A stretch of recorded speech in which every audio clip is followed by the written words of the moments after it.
Bonjour à tous, bienvenue sur Prodify. J'espère que vous avez passé une bonne semaine. Je commence directement avec le nouveau t-shirt de CryptoChic, vous savez, la boutique avec des vêtements en rapport avec les crypto-monnaies. Et donc cette semaine, on a un nouveau modèle. Donc voilà, c'est toujours un peu humoristique. Donc anglais non, espagnol non. Je parle couramment le Solidity. Et je parle le langage de Ethereum. Voilà, validé. Évidemment, je laisse le lien de la boutique en information dans la vidéo.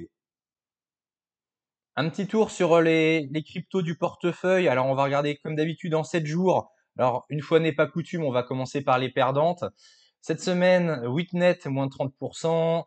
Le Change Finance, moins 25. Morpheus, alors Morpheus, c'est la descente, moins 16. Je sais pas ce qui lui arrive, mais ça descend, ça descend, ça descend. Kujira, moins 16. Crest, moins 15. Et Mintlayer, moins 9.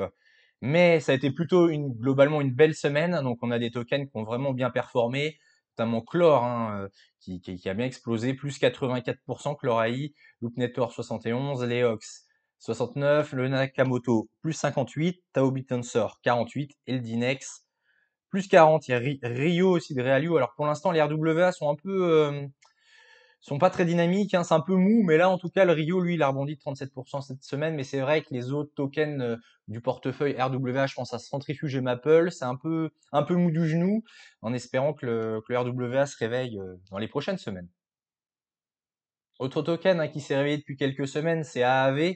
Et je voulais vous proposer voilà une petite analyse graphique, savoir un petit peu où on en est. Donc je vous rappelle, AAV c'était un range, grosso modo, depuis 1 an et demi. Voilà, aux alentours alors on va dire entre 40 et 100 dollars. Voilà, on oscillait entre les deux. Puis il y a 3 semaines, on a pété le range. Aux alentours du 9 septembre, on a cassé le range. Donc là, on commence à bien monter. On va mettre un petit Fibo pour voir un petit peu déjà à court terme jusqu'où ça peut monter. Alors, on voit que le premier arrêt est à 200, aux alentours de 284. Alors après, c'est pas 1 euro près, 1 dollar près. Voilà, premier arrêt à 284. Donc voilà, on voit qu'en plus il y a des correspondances. Que si on zoome, vous voyez, il y a des résistances. Il y en a une ici aux alentours de 260 et une aux alentours de 300. Donc voilà, la zone on va dire, pour être large, entre 260 et 300, ça correspond au premier arrêt. Donc potentiellement, voilà, je vois bien le AAV ralentir, pourquoi pas monter progressivement jusqu'au premier arrêt aux alentours de 280 dollars, puis après avoir un premier arrêt. Si on casse ce premier arrêt comme d'habitude, ensuite zone de rechargement, donc c'est ce qui est bleu clair. En plus, vous voyez, ça correspond également à une résistance ici weekly, assez importante. Donc ensuite, le prix pourrait, si ça casse, aller jusqu'à 430 dollars. L'ATH, on était à 674 dollars. Et puis après, pourquoi pas des extensions. On peut regarder rapidement qu'est-ce que donnerait si on casse les. Alors, ce sera un peu plus tard dans le cycle, mais c'est juste pour avoir un ordre d'idée. Qu'est-ce que pourraient donner les extensions? Alors, on va déjà. Si on va au 1,618 d'extension, on ferait 545%, donc x6. Si on allait au 200, au 2,618, on serait déjà à 1600 dollars quasiment, et on serait à 900%, donc x10. Les 3,618, on serait à x14, à 2300. Bon, ça fait un peu haut. Déjà, je pense que si on allait jusqu'au 2,618 à peu près 1600, voilà, 1600%, ça ferait déjà un x10. Ce serait déjà très très bien pour un token du cycle précédent. À voir. Alors après, x10 sur AAV, est-ce que c'est possible? Ce qu'on fait, c'est qu'on regarde bien évidemment le market cap, puisque il faut que ce soit cohérent. On est actuellement sur AAV à 2 milliards 251. Donc si on fait x10, c'est facile, ça fait 22 milliards. Est-ce que AAV peut faire 22 milliards en fin de bull run? Pour moi, c'est possible. C'est quand même un gros projet DeFi, quasiment un des plus gros. Donc, ça me paraît pas déconnant. 22 milliards sur AAV en fin de bull run, ça me paraît cohérent. Au dernier cycle, il avait fait combien? Le pic, il avait fait 6 milliards. Donc, ça ferait grosso modo un x2, x3.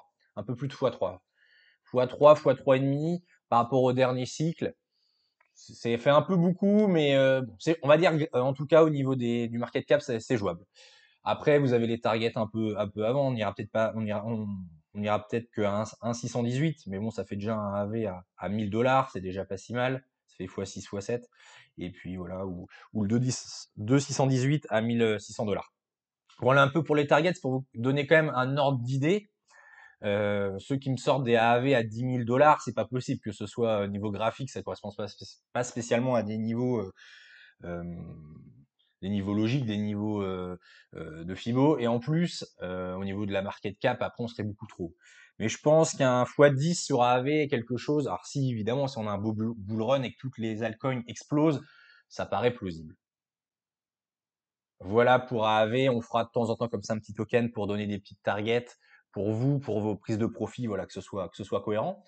Bah écoutez, c'est tout pour l'analyse graphique. Je vous laisse avec une petite vidéo de formation que j'avais fait sur la différence entre les preuves d'enjeu et les preuves proof of stake, proof of work. Donc voilà, vous allez avoir cette petite vidéo là, et puis bah, je vous dis à la semaine prochaine. Allez, ciao.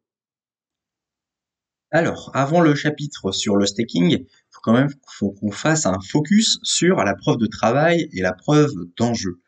Donc, proof of work en anglais et proof of stake. Voilà. Preuve de travail, preuve d'enjeu. Il est important de comprendre la différence pour ensuite comprendre comment on peut staker ces jetons.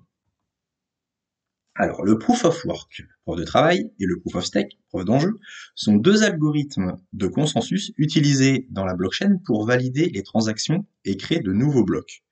Le proof of work est utilisé par des crypto-monnaies telles que Bitcoin et Ethereum. Alors, Ethereum, c'était avant. Maintenant, c'est passé en proof of stake 2.0, mais avant, Ethereum était aussi en proof of work.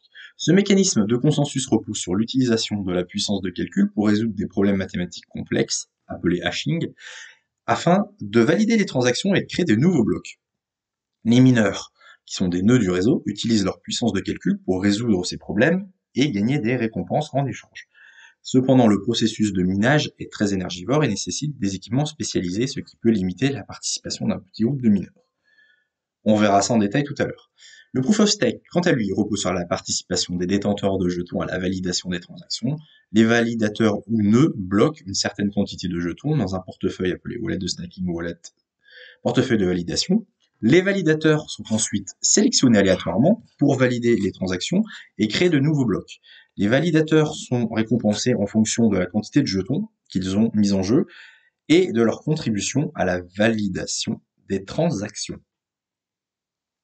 Des fois, une image vaut mieux que 1000 mots. Alors, proof of work, preuve de travail, donc voilà, c'est les mineurs, c'est l'image des mineurs, voilà, qui minent avec du calcul informatique pour avoir des crypto-monnaies. Et puis le proof of stake, voilà, ce qui est une réserve. Alors sur DeepL, si je fais la traduction de to stake, ouais, c'est empiler, quoi, empiler les crypto-monnaies, entasser ou accumuler des crypto-monnaies. Voilà un peu l'image pour résumer l'affaire.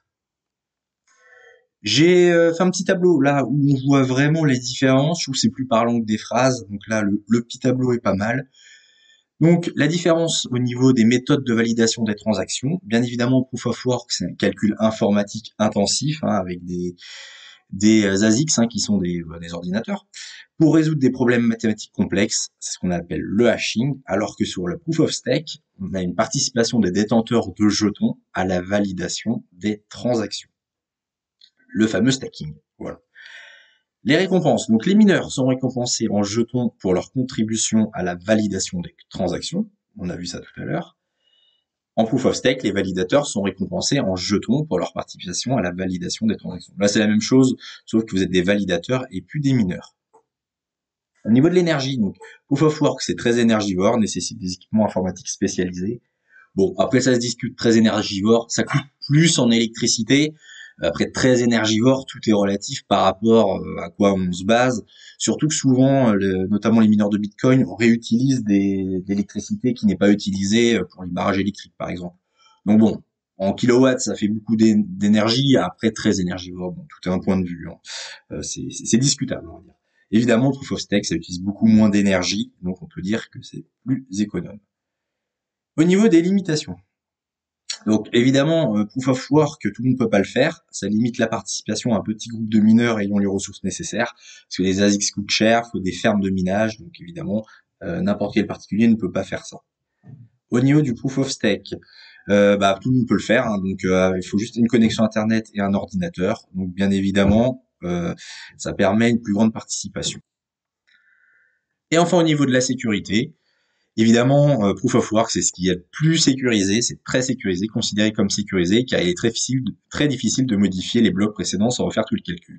Voilà, il faudrait une puissance de calcul exceptionnelle pour pouvoir modifier les blocs. Et puis Proof of Stake, un petit sécurisé, mais on va dire un petit peu moins de niveau du dessous, peut être vulnérable à des attaques si un grand nombre de jetons sont contrôlés par un seul détenteur. Voilà, si le plus gros détenteur c'est Lido Finance, s'il avait 90% des tokens, on pourrait considérer que c'est un peu dangereux. Voilà. Bon, il y a du pour et du contre pour les deux. Voilà, vous avez le résumé dans ce tableau. Voilà, vous avez toutes les mains maintenant pour comprendre la différence entre les deux. Et nous, de notre côté, bien évidemment, on va favoriser le Proof of Stake puisqu'on peut avoir des rendements sur les tokens, nos tokens préférés en Proof of Stake. Voilà pour ce petit chapitre.